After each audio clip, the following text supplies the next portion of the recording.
he could have picked the champion, but in a good matchup and didn't take it earlier in the day. Went for the blind pick Xerath.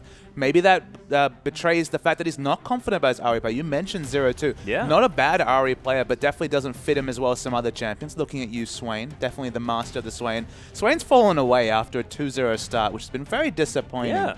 Maybe if we see a Sivir lock-in, which of course one of Uberbro's favorite champions, we might even see the return of that Swain. Well, that's the thing. It's often with that Sivir banned away from Uberbro that they decide not to pick up this Swain. Has been banned himself a couple of times, but of course they do like to pair those champions together. Morgana, I like this ban away from T-Gun. He doesn't have a winning record on the champion, but the MVP performance from his previous game, definitely worthy of a ban. I mean, there could be no other champion than Morgana to how well he did in that first game. First, the roam coming through, hitting Dark Binding after Dark Binding. No other champion could have had an impact on a game like he was able to have in that first game. So ban it out. He was roaming when he didn't even have it. Exactly. Ridiculous. Ban it out. He's got his eye in for all those Dark Bindings. His CC was on point. Smart respect ban. Yeah, get rid of it. Rek'Sai being taken off the board from Carbon here as well. That Trinity Force Rek'Sai farming jungler.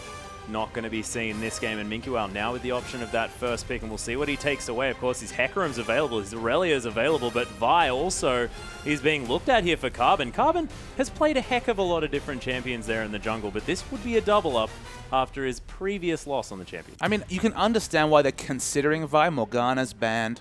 The Assault and Battery is suddenly a very reliable initiation tool, but in terms of patch 5.5, there are definitely higher pressure junglers, more powerful picks, more popular picks, but they still lock it in. Yeah, and Zac was available as well. We saw Naiad play that champion to fantastic form, but not going to be happening this time, and now Immunity are going to be following that one up, and we'll see what they decide to go with. And at the moment, Legacy looking like they really want to go for some engage in this one. It'll just be very interesting to see how this particular Vi builds. When we saw Chelby bring out the Vi last week, it was going very offensive with the Warriors into Blade of the Ruin King, I believe, as a complete DPS build coming through back on Thursday. Cinderhulk fits Vi just fine. A lot of players like to build that damage just so that you can get in there with the Assault and Battery, hit the E and get a lot of extra damage, but full tank Vi still does her job, still gap closes and gets that all-important lockdown on a priority target.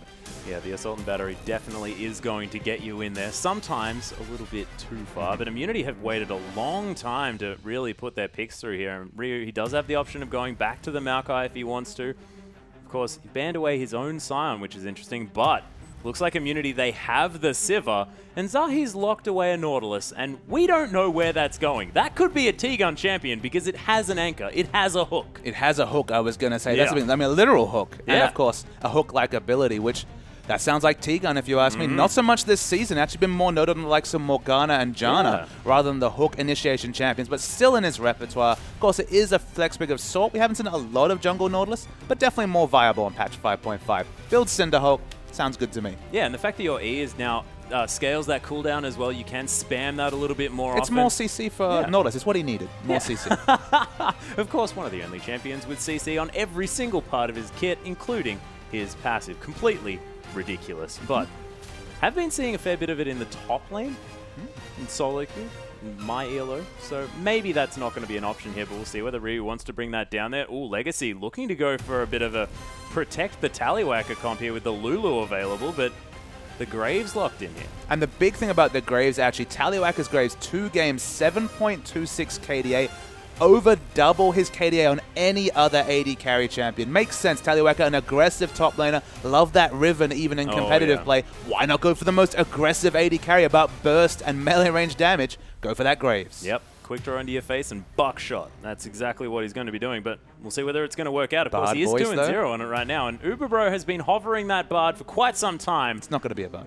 Look, it's not going to be a Bard. Why would you say that? He's got a great win rate in solo queue at the moment. I don't know what... I want magical journeys. I want Minkuel to pick Shyvana. Atlas. And then go on a dragon magical I'd love journey. to go on a magical journey with you, but it won't be today. Oh, come on. We're going on a magical journey right now. I'll let you know how that goes. Okay. But Minkuel is going to have his Aurelia. Has picked that one up in their first victory, I believe. I think it was. If we just double check.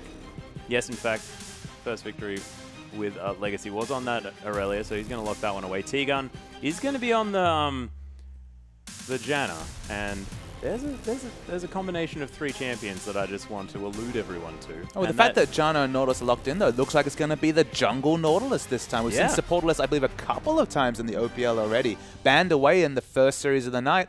And here it comes through. Yeah, it does come through, but what I was going to talk about was the fact that Swain fits quite nicely into this comp. And they do have the last pick. Red side last pick Swain. If you're going to do it, if you're going to go off meta, this is the time to do it. Of course, in the previous game, it was Urgot as the last pick. A repeat performance here wouldn't be too surprising. But we'll have to wait and see what Legacy pick up. Because, I mean, Swain against a champion like Vi, you don't... A lot of mages, if it's a Xerath, of course, you want to use that Assault and Barrier on the Xerath. But you go into Swain, he goes into Stasis, he's healing up. It's not an ideal target. No, and Egypt, he's going to go back to the Annie here, and Choo-Choo's yet again on this Zed. Was played in the last match that Legacy did play out, but it didn't work too well. And that is going to be a top lane Lulu. Top lane Lulu. Not too surprising, of course. Very quick power spike with Molanomicon and CDR boots, picking up the 40% CDR. No hyper carry to kind of defend. It might actually be Choo-Choo's when he dives in on Zed, receiving all the attention and the shields coming through from the Lulu. They need the magic damage from somewhere. That's why they're going for Annie and Lulu. Not going to be big magic dealers, but at least have to think about magic resist as a stat. Oh, most definitely. And I was talking about Aurelia and talking about Minky Well. That's going to be Ryu taking that to the top lane for immunity. So I'm just obviously losing my mind, ladies and gentlemen. Thank you very much. I just needed that. I didn't have a pat, but it is going to be the Swain. At least hovered for a moment. They knew that I was going to lose my mind. But is it going to be locked in? Because this is the kind of comp that Immunity do like to run Swain in. They're moving back to the Karthus. And I'm very disappointed. I mean, this is a great spot for either Karthus or Swain, because think about Legacy's comp. Yeah. A melee-ranged mid laner, a dive jungler, and a short-ranged AD carry. They're going to be diving, and who better than Karthus to deal with that? Even if he dies, that Death-Defy passive still going to be putting out massive damage. Swain also does a lot of damage in melee range, so that would have been a decent pick, but Karthus, it deals with everything Vi is looking to do. So that's why I worry about first pick Vi, is you're only going to have at maximum one person to dive, because you just opt into champions like Sivir and Karthus and negate what the Assault and Battery is all about. Yeah, of course, that spell shield being fantastic. Ryu's not going to care about it. He's an Aurelia. It's not going to mind. Zahi's just a Nautilus, which is super exciting. The Cinderhulk really bringing out all of these massively tanky junglers again, and we'll see how the Nautilus goes. But, ladies and gentlemen, we alluded previously to a competition that you guys can be entering via Twitter. You got to tweet us a photo of the first dragon in game 3 and 4. The first 5 legit entries will win 600 RP, of course. Legit standing for legitimate, ladies and gentlemen. And the requirements are to use the hashtags IamOPL and tweet it at LOL_Oceania. So just to repeat and to clarify for the viewers, this is game 3 and 4, our last 2 games of the night. Atlas is on the table, so you know it's game 3 and 4 because we had pastry time for the first 2 games. Time, not Get this time. both those pictures into a single tweet and the hashtag IamOPL to be considered as a legitimate entry. Oh, okay. So both of the first dragons from both of these games after the games tweeted through. Nailed it. Beautiful. Perfect. I'm learning as well, ladies and gentlemen, because I just wanted to tweet pictures of dragons. So it's not just going to be pictures of Minky Well, ladies and gentlemen. The first dragon from both of those games in one tweet, both pictures. So we've got it. Beautiful, beautiful stuff. But let's go back to the draft. And the draft's really interesting just because to me, they kind of pigeonholed themselves into a dive comp legacy here with the Vi. Vi first pick. Vi as a first pick on patch 5.45 with the likes of Zach falling through the draft. Tank junglers like even Nautilus coming through as an option just because, again, has health scaling on the shield and then is going to get so much extra health with the Cinderhulk. Vi being selected has opened up this last pick Karthus that deals with all their engaged. They went for Vi and Zed, the ultimate dive combination against Sivir, a champion with a spell shield, and Karthus, a champion who's happy to die and just put out damage after that death. I feel like Immunity have all the answers, and Legacy, they've really not necessarily pushed themselves into a corner, but they picked themselves into a corner. There's only so many ways they can pick this game unless they really look for aggressive rotations and split push from Zed. Yeah, and what are we looking at on the other side of things here as well with Immunity wanting to pick up the Nautilus? What is that going to do to this comp? Because, of course, on the hunt, going to give him a whole lot of movement speed. He'll be landing dredge lines left, right, and center. I mean, Nautilus, we know what he does as a champion. He's got 4 CCs, as you mentioned. Only his W ability not giving a CC. It's slow, isn't it, if you auto-attack? Nope. Oh, dang. Just does a lot of damage. Yeah, true. The whole thing about his W is if you see the shield, he does a lot of damage and you have to damage him enough to get the shield off so he does reduce damage. So it's just a damage ability, but he has 4 CCs, which is the most of any champion in the game. If he walks into your lane post level 6, you know that he's going to lock you up for a long time. They've got damage in lanes to capitalize on what he's doing. Legacy, they're looking for the split push, but Aurelia can get to that point, Trinity Force into tanking, when she can deal with a Zed split push. And Legacy, I'm not really sure how they win with a melee-focused comp against a Karthus. Yeah, and this is something that sort of Legacy fell into the trap of doing in the last matchup as well. They picked the Zed and then just didn't really have that option to split push effectively. And what do they have to do now? Do they need to make sure that they sort of babysit Choo-Choo's, make him that mega mid-game Zed that can just kill everyone? I think on the other side of the coin, keep down the Aurelia so she's not an option to be split pushing against the Zed. If that Trinity Force timing's 22, 23, 25 minutes into the game, if the armor and the health is only coming in 30, 35 minutes into the game, that's a lot of window for Zed to be doing a lot of action and getting a lot of split pushing done. But if the Aurelia gets strong, if she can get that snowball Trinity Force into tanky, I just don't know how they actually execute on a split push with a Zed with Ignite against what could be a high armor Aurelia. Yeah, it's going to be very, very difficult, but we'll see whether Legacy can manage to do it. Of course, they have Minky-Well on the Lulu. Minky-Well has historically been a Lulu player in that top lane, has been quite decent at the champion as well, but sort of not the huge dragons, it's not the Aurelias, it's not the Hecarims that we're sort of used to seeing him on. Of course, haven't yet seen this Hecarim, but I hear tell that it is quite devastating. So we'll see why they chose this Lulu over that one, because, of course, it does provide you with a fair bit of wombo in sort of the follow-up team fight that's going to happen here. What with the Wild Growth, with the Tibbers there as well?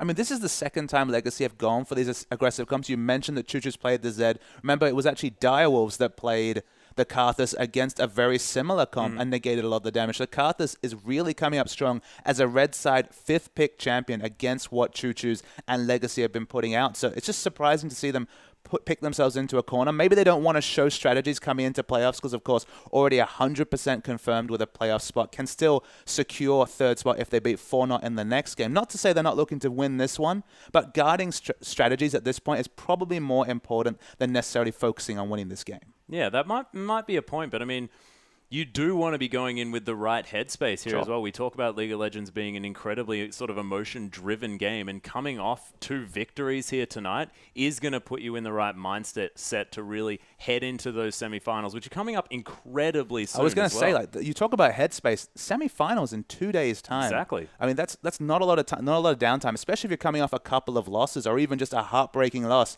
It's not a lot of time for some of these young players to shake off the emotions of those losses.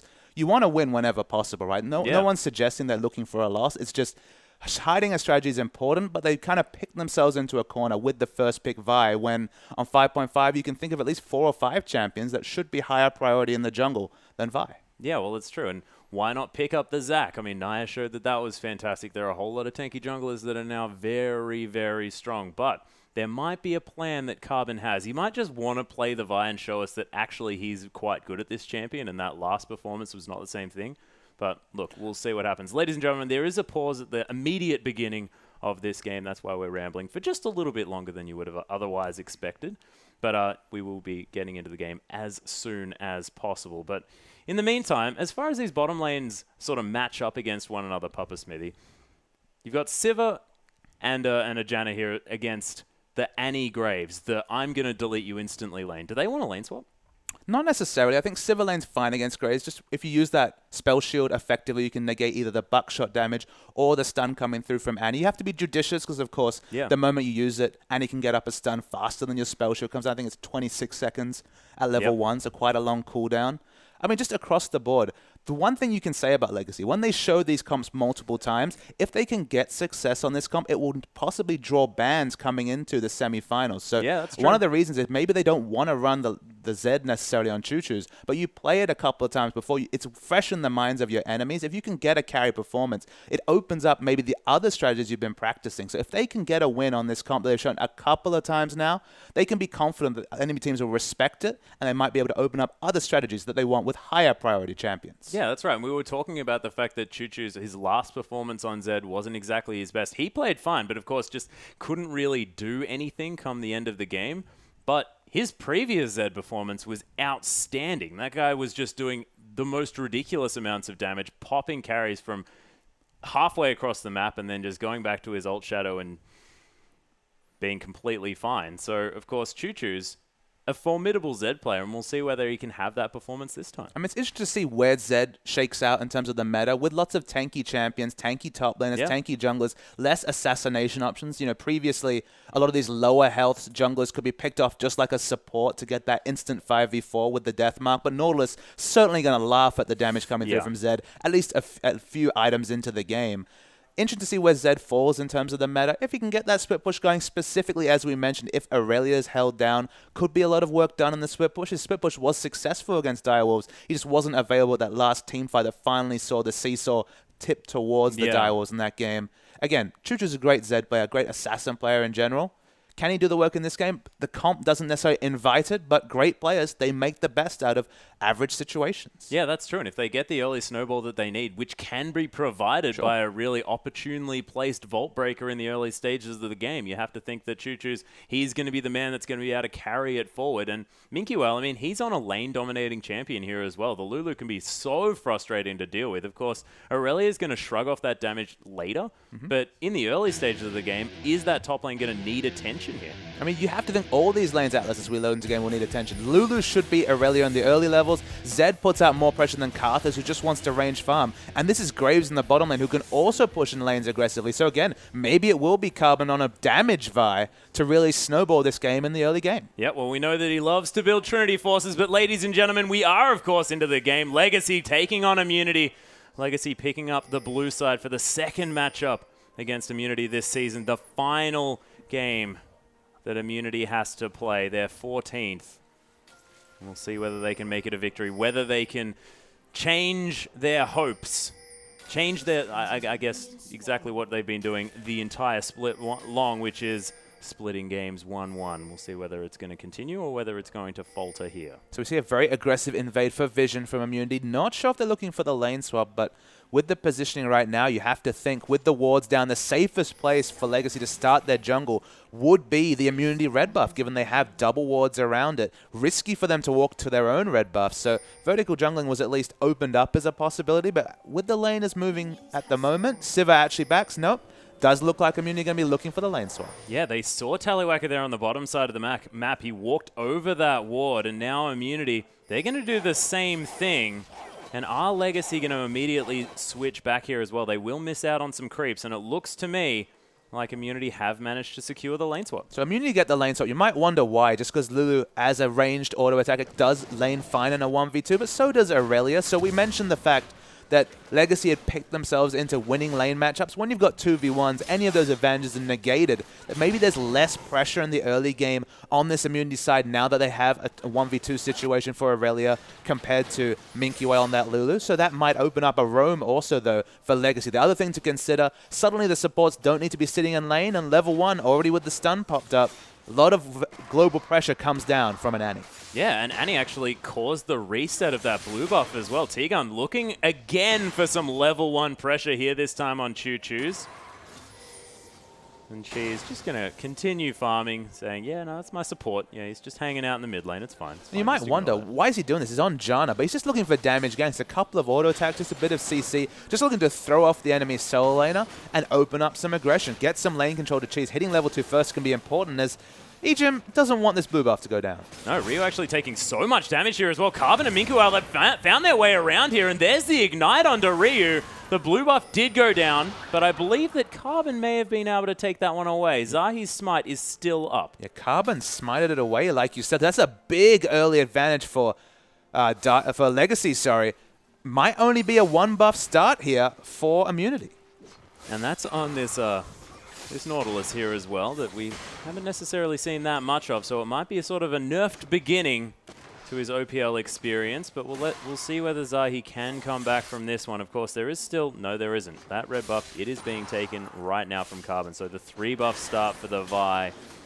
And if there's any champion you want to get rolling early, it is Vi. But if there's any jungle you want to hold down, it's a blue buff gated jungler like Nautilus. You can see already was fairly low in terms of his mana pool. We'll use the rest of it trying to take down this red buff. His sustained jungling is going to be that much slower and that much more difficult. We'll have to back for a Ranger's Trailblazer much earlier. It's actually quite a significant disadvantage. Nautilus was always thought of as like a Fiddlesticks-like jungler. Needs that blue buff to really power farm. So Legacy picking up all off the back of the amazing aggression from Ejim.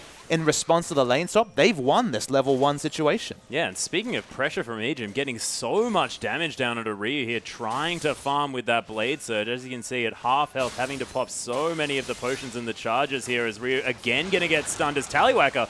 No fear at all underneath this turret almost. And Tallywhacker's position has been excellent. He's basically standing next to the ranged minions, knowing if you Blade Surge onto these, you're going to eat a melee range buckshot, take a lazy 150 damage at level 1 or very early into this game. And Ryu, safe as a Aurelia, but needs to actually give away more of these CS because he's really being punished for them. Yeah, and as that lane reset as well, Tallywhacker actually managed to freeze that one out as well. So Ryu forced to approach that wave a little bit closer, as you can see there on the bottom side. Carbon taking a very early dragon just on his own, the way a Vi likes to do. A level 3 solo dragon, of course, with the percentage health coming from the denting blows, very possible. Now he's just rotating around, trying to pick up the enemy raptor, sorry, actually the friendly raptor camp.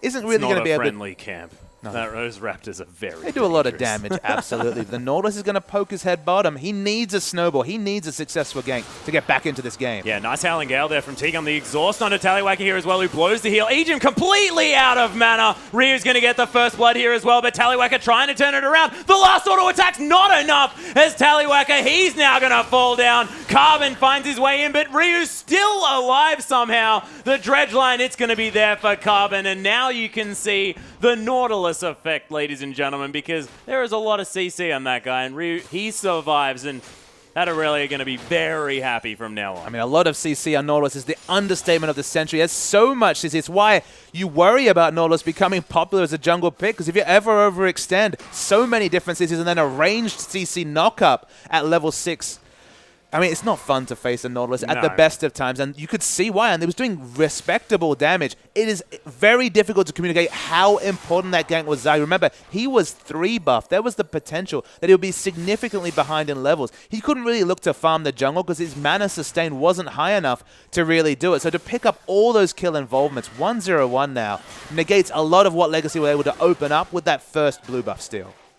And it also means that Tallywhacker had to be out of lane here as well. Gave Uberbro a chance to farm up a little bit more than the Graves. Now has a 10 CS advantage there on the top side and is going to be able to get the preferable buy here as well. The BF Sword probably going to be coming through first here for the Sivir. And that could be very important for the dragon fight that could ensue in the next 5 or so minutes. You went very aggressive down bot. Oh, yeah. Ejim's going to take down Ryu. And he walked into lane and Blade surged onto Tallywhacker, and Ejim showed up with a stun after clearing a ward, and he was dead.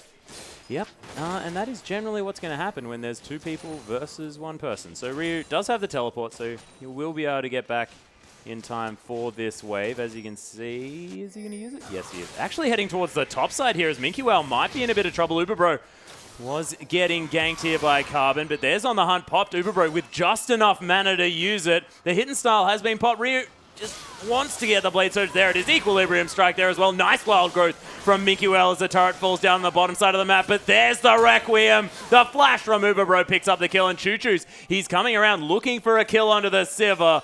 The Lulu is in trouble as well. Just Minky Well walking back to his turret, but not enough. And Choo Choo's goes on a bit of a wild goose chase and ends up in the top lane. Choo Choo's was really greedy. He went for the kill on Uberbro, despite the fact it was level 4 Aurelia, and that greed netted him nothing. During this whole trade, though, Legacy able to push up very aggressively, take the turret down bottom. They have a lot of wave control, and Tallywhacker, he's definitely got going this game. No kill involvements, but 64 CS and a turret. Yeah, 64 CS and a turret is definitely huge, and Legacy, they really want to be moving forward in this game as quickly as possible. You see, they've completely closed the gold gap that was present there for immunity by taking down that turret. And now able to move around this map as well, and we'll see whether Tallywhacker can get involved. As we were talking about, Uberbro has picked up that BF Sword, does have some boots there as well, as Cheese was able to complete the tier. But in 8 minutes, there's already been 2 significant turnarounds that you wouldn't have expected to come through from Team Immunity. The first one to consider, Zahi, so far behind the jungle, 1 buff start, picking up 2 kill involvements, becoming relevant. The other thing, of all the item buys, Irelia had to buy a second Doran blade because she just had no gold. It was looking like the world's latest Trinity Force was on the cards. Suddenly 2-1 and 2, going to have enough gold to go back and pick up one of those parts of the Trinity Force soon. We talked about how this game is on a bit of a timer just because in the late game, Irelia and Karthus will be massively strong. The Karthus, he's farming up happily. He got 77 CS. Irelia's part-time for Trinity Force coming down, you have to think, what, 5-6 minutes after those kill involvements? Hasn't been able to pick up any farm. In fact, will continue to get no farm as Ejim comes in aggressively. Trinity Force is going to be late, but it just gets that much sooner when you pick up those extra kills. Yeah, well, it's true. And 2-0 and 2 now. And with this Eye of the Storm going to be a little bit more useful. Zubabro just going to push out this wave as the Sivir loves to do. This tower in a lot of trouble. No members of Legacy are around, and that could actually go down here as Carbon is going to head back here on the top side. Zahi just smacking that tower with his anchor and his fist a few times here as well. Actually, I feel like that tower should have gone down much longer ago as Choo-Choo's. He's going to get tagged by the ultimate here from Zahi. Flashes forward, looking for the CC. There's going to be the stun as the Deathmark comes through as well. He gets a boomerang for it, but my goodness, Zahi just dies. That was amazing play by Zahi. In the mid lane, actually, Cheese does turret dive Minky well, but the Deathmark to dodge the dredge line was wonderful play from Choo-Choo. Yeah, just ridiculous. And there, Choo-Choo's actually going for another kill here as well. He's going down very, very low. Uberbro trying to kite it out. There it is. Manages to pick up the 1v1 kill. Carbon now looking for an ultimate, but I don't think he's quite fast enough to catch the Sivir. The Fleet of Foot passive came up so massive. That extra burst of movement speed, have to check and see what it is at this early stage. I believe it's exactly just, I believe, 20 extra movement speed to sidestep the Shuriken, which probably would have led to the passive proc and the percentage health damage coming through from Zed. Very nice, stylish play from Uberbro, knowing the limits of this champion. It is his Sivir, remember, his most played champion this season, and he's looked very impressive when he's played it. Yeah, of course, 4-2 thus far in the OPL. He has definitely been a force to be this will be his, what, that's his 7th game out of 14. That's half his games this season on Sivir. Just ridiculous. And he's had a brilliant performance so far on it as well. You're absolutely correct. Carbon, though, is going to be able to potentially secure the second dragon here for Legacy, but it is going to be in full vision of Team Immunity as Carbon charges the Vault Breaker. Ejim is going to have to use that flash. Gets out of the way of a lay waste there as well. A little bit handy. I mean, it's a significant summoner to burn. Of course, level 5, soon to be level 6. Won't have flash tippers for at least 4 to 5 minutes at this point. Immunity, they're rotating aggressively. They have the late game scaling. They're ahead in gold. It's only 400. But with this Sivir, they can power down turrets. Yeah, there's the Wall of Pain there as well as Uberbro trying to get some auto attacks off. Does have a lot of flat damage here as Carbon. You can see that is a lot of flat damage because Carbon now has to go back. Choo-Choo's going to throw out some shurikens. And Legacy, they do successfully defend their mid lane outer turret for now. It's just always interesting to see what builds upon what. And what I'm referring to is with the flash down, Uberbro can save his spell shield for only the Assault and Battery because there's no other abilities that are likely to CC him that are realistic. And he's not going to be able to walk up and Tibbers a Sivir without flash. But because that flash had to be used defensively, you can position so aggressively under this turret as 500 range Sivir, even use the Ricochet to try and DPS it down because you don't have to respect any of the CC or use that spell shield till you see the Assault and Battery used. Yeah, T-Gun, he's most definitely caught, collaterally damaged by Tallywacker there as well, just to make sure. And Legacy turn it around, and they're going to have the pressure now in the mid lane. They have a lot of turret damage as well. Cheese can try and prune this way, but he has to respect the damage, and he has to respect this. Yeah, there's the Deathmark coming through as well as Choo-Choo's. He's going to get ulted by Zahi here as well, but it is going to be the kill onto Cheese. Now going to be ulting everyone here as well. You can see the Requiem doing so much work as Carbon's going to fall down. The Tibbers is going to die as well, but it is a 1-for-1 in the end. A 1-for-1, but crucially, I believe they were able to keep up the turret. It's the turret on about a 10th health. It's alive, it denies global gold, and it's a 1-for-1 trade, so you'll take that if you're Immunity. Yeah, well, it's true, and Ryu, he's here as well, does have a Phage here on top of the rest of his items. You can see they're really wanting to take down this turret, but Minky, well, with a little bit too much wave clear. You're not confident enough to have Zahi turret tank it just yet, even with all the threats back in the base. Surprisingly close game, but with the late game scaling, all they've given up for this early game, which could have been so one-sided. Remember, we predicted Lulu should be Aurelion lane, Zed should have more presence in the mid lane than Karthus. And Graves versus Sivir, it's very even, but there's the potential for 3-1 lanes. It could have been much more a larger advantage. We were looking for the Legacy Snowball. They certainly haven't got it this game. Yeah, Cheese actually Wall of Pain down in the mid lane, just making sure that he can clear out all of these minions. And these outer turrets for both teams are so incredibly low. I mean, the fact that Ryu's relevant at all this game after being 20 CS to 40 CS down actually has enough gold for the second part of the Trinity Force. It's going to be a late Trinity Force, but it could have been a very late Trinity Force from this Aurelia. Yeah, it could have been almost a non-existent Trinity Force if he was forced to build sort of those the tanky items here first, which can happen here, of course, if you fall too far behind as one of these frontline bruisers, but going to be able to finish it off and not in too bad time. Yep, so we're going to see the blue buff come up here. Cheese keeps farming up. Doesn't have level 11. Of course, the base damage scaling on that Requiem is so relevant when it's hitting 5 members guaranteed every time. Yeah. So much extra AoE damage coming through.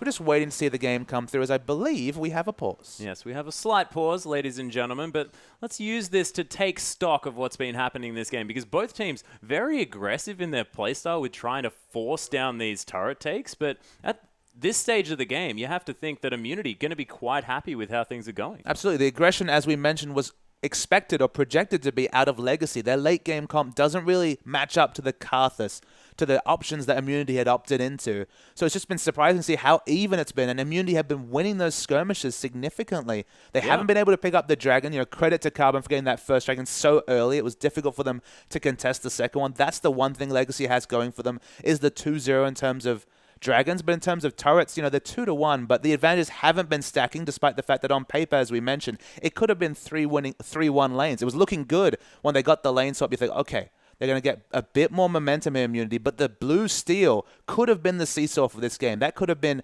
Nautilus as a non-factor. Aurelia was already struggling, but managing to pick up those 2 kills in bottom lane after the overextension from Tallywhacker and co., that's what got Nautilus back into the game, and that's what got Immunity from what could have been a difficult situation into a very comfortable one. Yeah, and then Ryu using that that teleport fantastically well to the top side of the map and securing those extra couple of kills, becoming, you know, 2-1 and 2 at that early stage of the game with a couple of Doran's Blades as well, really allowed him to get to that point where he can build the items that he needs to. He can hit that power spike that is required of this Aurelia. And that's the thing. Legacy put themselves in a position with their first 5 minutes to have Aurelia and Nautilus as complete non-factors in this game. Yeah. But they managed to claw themselves back away with an opportunistic gank and a teleport gank, actually, from the Aurelia, from what could have been 5-6 minutes added to the power spikes to 5-6 minutes taken away, and a much earlier power spike in a team comp that already scales well against what Legacy's doing. Yeah, and as far as like talking about Legacy here as well, I mean, you have to look at Carbon. 0, 2, and 1 has managed to secure those dragons, but he had a 3-buff start and really couldn't impact the map like we were talking about him needing to. A 3-buff start on a champion they first picked from. They put so much priority into this Vi over so many other junglers, let alone power picks on patch 5.5. And the Vi hasn't done much for them. No, it hasn't really been the pick that they've been, you know, that they were looking for here, but we'll see whether they have a different plan, whether it's going to be sort of a mid-game focus situation where they're going to use that wild growth, tie it in with the Vi here as well, and we'll see whether that's what's going to be making it work out here for Legacy, because at the moment, it's looking like they're on the ropes. And what will Choo-Choo's be able to do against double exhaust? Of course, Karthus can naturally take exhaust and be very happy. Doesn't need Ignite. Of course, he has the finishing damage of the Requiem to do that kind of same sort of function. Janna has exhaust and, of course, has so much disengaged CC anyway. It looks difficult. I mean, Karthus versus Zed already a good matchup just in terms of that extra damage, you know, being assassinated and still being relevant to fights. But with the double exhaust taken into consideration, unless it's the split push, team fighting is going to be super hard to navigate for Choo-Choo's. Yeah, it's going to be really, really hard. And if you look over the other side here as well, Legacy, they don't have an exhaust, and there's a Karthus. And a Karthus is a target that you definitely want to get exhaust on. If he's on the hunt running at you with that Defile on, that's a whole lot of guaranteed damage. And we mentioned short range damage, Graves and Zed especially, melee range and just, you know, 525 range AD carries. You don't have the Sivir. You know, if they had the Sivir Legacy, they could navigate away from the Death Defy, get that pick with the Ignite, then just move off it. But as short range champions who want to be getting there in melee range, they're going to be eating massive Defile damage. So when Karthus hits, you know, 4 or 5 items, hits towards that 600 AP, Other AP champions, like burst champions like Fizz, okay, you just navigate away from the burst, but you're always going to take Karthus damage when you have the comp that Legacy have taken, just because he does AoE damage with Defile. When it's alive, dead, the Requiem will come through. They cannot shake off this damage, so they need an Aegis like right now. They need a Snowball Aegis, and who's going to buy that? It's going to be the Vi, but Vi's behind. There's not going to be any Snowball Aegis, and Karthus, he does well in this comp. You worry for Legacy.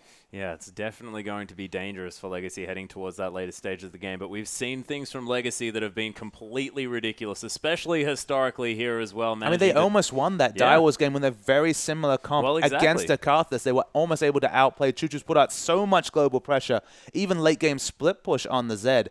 There's always the potential. These are very practiced champions, one of the best teams in Oceania. But it's difficult. It is going to be definitely difficult, but this could be the test that Legacy were looking for, you know, looking to try and test their mettle here before the semifinals that are going to come through, and that is going to be the main test here, the first OPL split that we've had thus far in Oceania. We're looking to see who's going to be crowned the first champion, and everyone wants that title. And this is already a preview of a matchup that might happen in the playoffs. Well, Both these teams already confirmed for playoffs. It's top 4 match happening here. Immunity maybe have more stakes because they want to push their way towards the 3rd spot, but on the same side of the coin, Legacy, they don't want to finish 0-2 and then have to meet the Chiefs in the semifinals. Yeah, and Immunity, I mean, Legacy, they're defending their 3rd place spot here as well against Immunity. They won't want to push them back down to that 4th position so that they're the ones that have to face off against the Chiefs. I mean, you look at the standings, you might think, okay, the last game's against Fortnite. That should be an easy win, but we've already seen that proved completely incorrect after the Chiefs were dismantled by Fortnite. So, yeah, and Direwolves had a really tough time taking them down as well. Absolutely. So, you know, walking into the last game, having to win against Fortnite, that's a scary thing because Fortnite on their day, there's 120, 130 champions they might pick between. Yeah, well, that's true. I think every single champion in the game is an availability, mostly for Naya, who just seems to be picking up everything at the moment. But we are back into the game, ladies and gentlemen. Pause is over.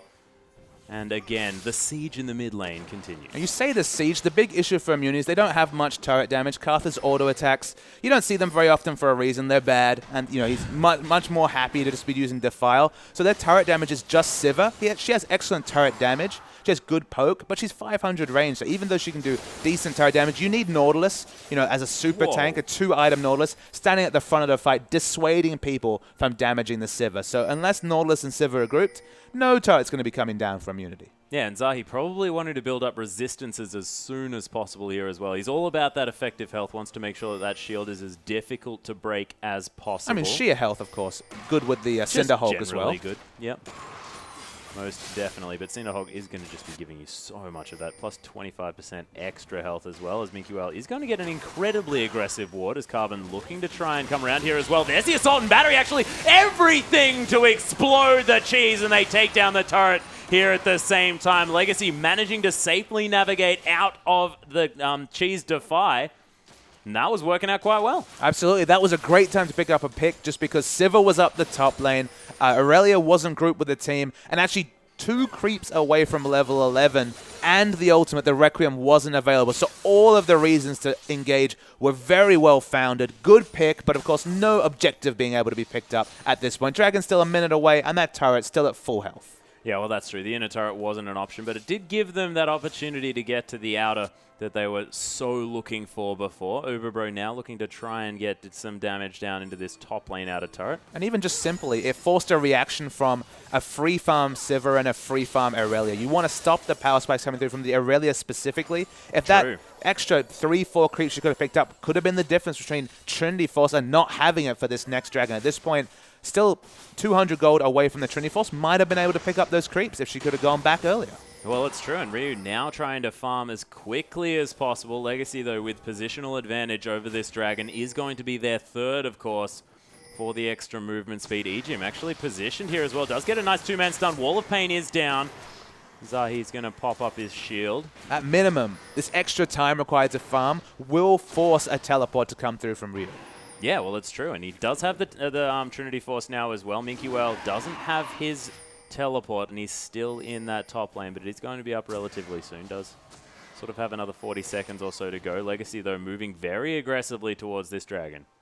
They are able to put down the ward. It'll be very interesting to see the 1v1 battle between Aurelia and Lulu, just because the one-item Lulu against the most expensive item in the game, or up there with the most expensive item in the game, Aurelia. I earlier said in the cast that Corki is the best user of the Trinity Force. Aurelia is definitely top 3, so Lulu's going to have to be so careful, even with all her disengage, with the Whimsy, with the Glitter Lance. Still have to respect the assassination potential from Trinity Force Aurelia. What's the third? Is it Skarner? Skarner's pretty good with Trinity Force. Yeah, damn right he is. Damn right he is. I'm pretty sure Skarner's actually probably one of the best champions in the game. Legacy, though, continuing to position around this dragon. Zahi just being a big aquatic man. Your favorite kind of big man. Yep, certainly. Most certainly. Oh, there's the flash tippers, though, as well as Choo Choo's is going aggressive. Uberbro, so much trouble as Cheese is trying to secure the kill on this Annie as well, but he gets Assault and Battery. There's the Requiem, but gets cancelled. He popped it too early, and Legacy, they get out of a lot of damage. That was a weird interaction where he misjudged. He thought he was dead before he was dead. Started the channel, then died. No Requiem comes through. Very long cooldown.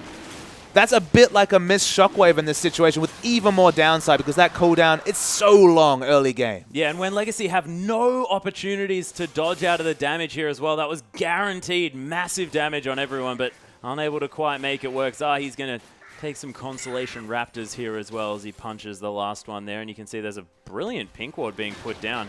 He's going to be aware of it. Legacy can just watch him take the rip up. He's wondering where that ward is. I think he will naturally path up and spot it out, but with the Raptor buff, was able to know there's a ward around. He should spot it out. The ping's coming through. Yep. The Nautilus Anchor Man, he finds it. Oh, yeah. Nautilus Burgundy. Able to take that one down. She's just going to continue clearing these creeps in the mid lane. Is that a second skin idea? Yeah. Oh, my goodness. You're a genius, Papa Smithy. That's amazing. We're sending that through. Oh, my. So it's Hurdling Cassidon and Nautilus Burgundy. Oh, I cannot. I don't think we can really call him that, but just calling him Anchorman would just be the best. Oh, my God. And he throws a microphone and just holds onto the cable. Maybe Primetime Nautilus? Primetime Nautilus? With Primetime Draven, yeah. There it is. Azahi's going to get caught out here on the top side of the map, though. Choo Choo's has found him. He wants to flash over, but not going to be able to. Deceptively squishy, so no armor built on the Nautilus. Going towards the Righteous Glory just for a bit more initiation potential. But after a good start, since the pause, Legacy have really turned it on. And Immunity, they've been looking to get advantage, looking to safely farm, but Legacy have been forcing it every turn. Yeah, Ryu going to use those Transcendent Blades just to try and make sure that he can protect this turret, but that is only going to be for one wave. Cheese, he did take down the mid lane outer turret. Tallywacker is going to be here as well. They know that there's only 4 members towards that top side, but they're collapsing on a Cheese here. Tibbers comes down as well as Carbon jumps in, and there's another Assault and Battery. Choo Choo's picks up the kill as Uberbro trying to get some damage back here as well. Carbon falls down to the dead Karthus. Legacy are going to have to play a little bit more carefully now as it is 4 versus 4. So this last few minutes has felt one-sided. Oh my goodness, Minkywa will eat the ultimate. A lot of damage to come through as well, especially from that boomerang, but Minkywa is going to be safe out of the way of that dredge line as Choo Choo's now with the wild growth here as well. Forced to flash over the wall, actually. The Shuriken's not going to find their targets, and Immunity, you have to think, just are going to get to that point where they're just going to be too tanky.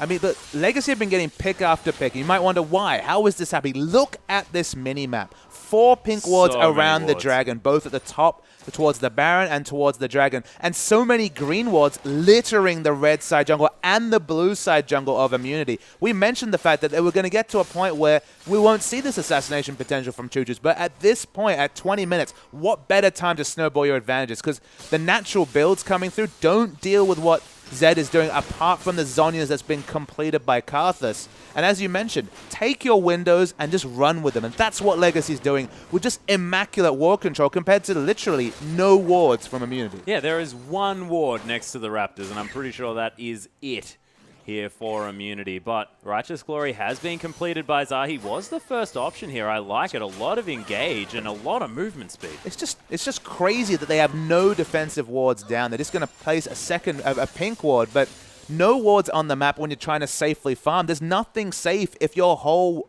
jungle is just impassable terrain against a Vi, against a Zed. Pick champions. Annie as well. 3 champions you don't want to meet in the jungle if you're trying to safely farm. And the safety is just not there from Immunity. That being said, if we have a look down the rosters here as well, Ryu now has almost a 30 CS advantage there on the top side, now with a Giant's Belt as well, building towards possibly a Randuin's, maybe the Warmogs, maybe something else here as well.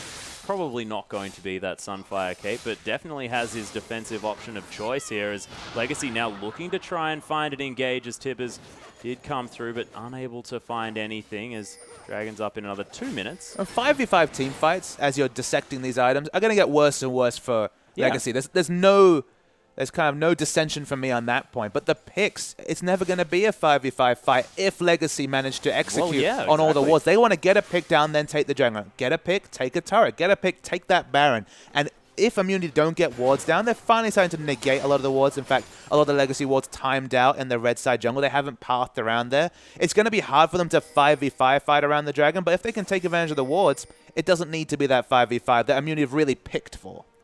Yeah, and Zahi now with that Righteous Glory, very, very healthy as Mikuel. He might be caught out here as well. He's forced to use that Wild Growth as Cheese flashes over the wall. Choo Choo's trying to, oh my goodness, actually going very aggressive here as the Death Mark comes through. Cheese avoids the damage there as he walks into a Glitter Lance, but he is going to be okay. Eye of the Storm available there as well as Zahi. He's going to pop the Righteous Glory. Monsooned out of there is Carbon as the ultimate comes down from the Nautilus. Choo Choo's now trying to re-engage, but of course doesn't have the ultimate. And all this time, they're buying time for the split push. Yeah, Tallywhacker actually split pushing there on the bottom side of the map is going to be able to possibly even take down this inhibitor turret.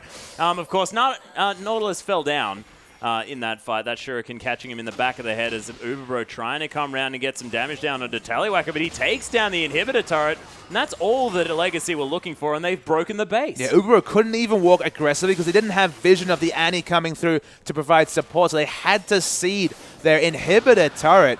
Crazy amount of pressure put on by Legacy has got them this massive advantage. And again, who needs a 5v5 fight when you can split push even with your Graves? Yeah, they're just using everything that they can in order to split push this map, and it's working beautifully as you've illustrated. It's an amazing use of skirmishes. Legacy are strong in 2v2s. The pick potential of the likes of Annie, Vi, Zed is very, very high. 5v5, don't opt into any of them, and getting an early advantage, and then just stacking. That's the 4th Dragon. Yeah, and that's another Tibbers down here as well as Uberbro just gets destroyed by Tallywhacker. Zahi in so much trouble. Dredgeline ain't gonna save you, buddy, as the godlike Choo Choo's hits 8 kills for this game. I mean, Immunity were coming in one by one. Actually looking the flank was Aurelia. Had to turn back when 2 of her members, including the tanky frontline Zahi, died instantly. And at minimum, that should be an inhibitor for Legacy. Yeah, Wall of Pain has gone down here as well. Cheese with the Requiem available, does have the exhaust as well, but it's not going to be enough. Inhibitor falls down.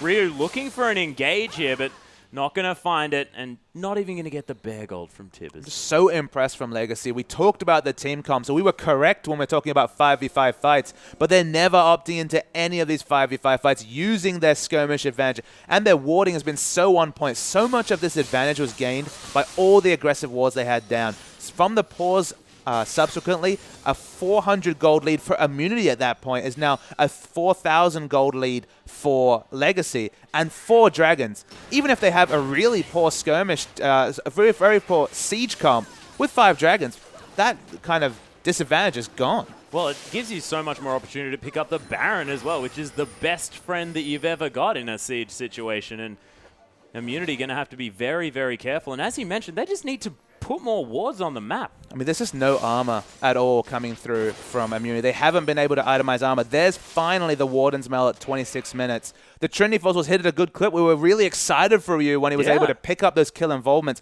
and ensure the Trinity Force was early. But the difference between a 22-minute Warden's Mail and now a 26-minute means that they haven't been able to opt into fights. And that Nautilus, the front line, has not been tanky at all. Yeah, hasn't been able to do anything. In fact, hasn't bought any items for a very long time, actually, of course, since completing that Righteous Glory. We'll see what he's actually going for as that next big pickup, as Legacy now looking around this jungle. They're trying to get some picks. You can see, again, with so much vision, shutout vision available. Uberbro actually pops the ultimate here as well. Transcendent Blades has popped.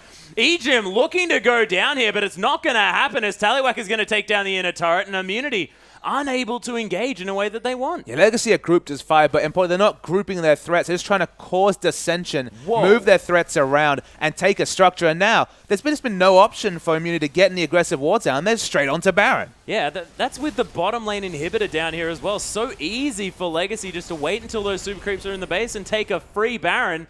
And it's happened here as well. 6,000 gold, 7,000 gold is the lead. Legacy just running all over this game. Absolutely, and it's all been on the back of the warding. We've mentioned it multiple times, but they just never had wards in their important spots. When they were in that farming phase, get the defensive wards down to stop the picks coming through from Annie, from Vi, from the Zed. In this phase, get the wards down just to stop the grouping and the rotations that come. The rotational play from Legacy with 4 dragons has been super on point, and this should be a rotation into the inhibitor turret. Yeah, and they've got the Baron buff here as well. These creeps are lasting a long time as Immunity trying their very best to defend. Legacy take a lot of damage here, but that is going to be another inhibitor turret falling down. So we talk about rotations a lot, and what have they really done this game? The thing to mention to our viewers is how many times has a structure gone down and then Legacy just been able to disengage because there's no incentive to fight 5v5 against this Immunity teamfight comp. They just took an inhibitor turret, ran away. Carbon, though, trying to get away, might actually fall. Yeah, there's the ultimate to come through from Zahi. You can't dodge that one, Carbon, as the exhaust comes down. Dredgeline to come in here as well. Wild Growth's available, though. Look at all of the shields. T-Gun gets a Monsoon, but that's going to be suicide as Legendary Choo Choo's going to destroy him. Tallywhacker picks up a kill as well. The double now for the Choo Choos as well. And Ryu, he does pick up one, but that's a 3-for-1 trade. And Ryu, he's dead as well. That is an unstoppable Tallywhacker. And is this going to be the ace as Choo Choo's going to try and take down Zahi as well? The double kill and the surrender available for Immunity. And my goodness, that was another split, and Immunity, they've done it. Necessary surrender, though. That was just so many advantages gained by Legacy off the back of warding. So many times, as I was alluding to, they got an objective and they got out because they knew they couldn't stand up in a 3v3, a 4v4, a 5v5. All their strength was in those 2v2 skirmishes. Yeah. When Vi and Zed get on top of someone, especially with the low armor values, they were picking up a lot of kills. And that was just a masterclass at understanding they had no way to win a 5v5 fight. So never force one. Just force down objectives and then disengage. There was 2-3 times they took a turret and were able to just back away, disengage from the fight, and they were fine. And that's the sign of a team that are really confident in playing an objective-focused game. They never looked for the fight. They never got bloodthirsty because that's not what they picked for. Well executed from Legacy. And again, suddenly, you're researching Legacy for this final, which I believe will be Legacy versus Direwolves now, and you're like, man, maybe we do need to ban that Choo Choo Zed. Yeah, well, the Choo Choo Zed was definitely strong. But ladies and gentlemen, remember, there was a dragon that you had to be looking for in that third match. So if you did manage to get the photo, make sure that you're taking your next one with the next one and using the hashtag IamOPL when you send those pictures through to our LOL Oceania Twitter account as well. But ladies and gentlemen, we do have our final matchup of the OPL split coming to you before the playoffs. It is going to be between Legacy and Fortnite, and you do not want to miss it.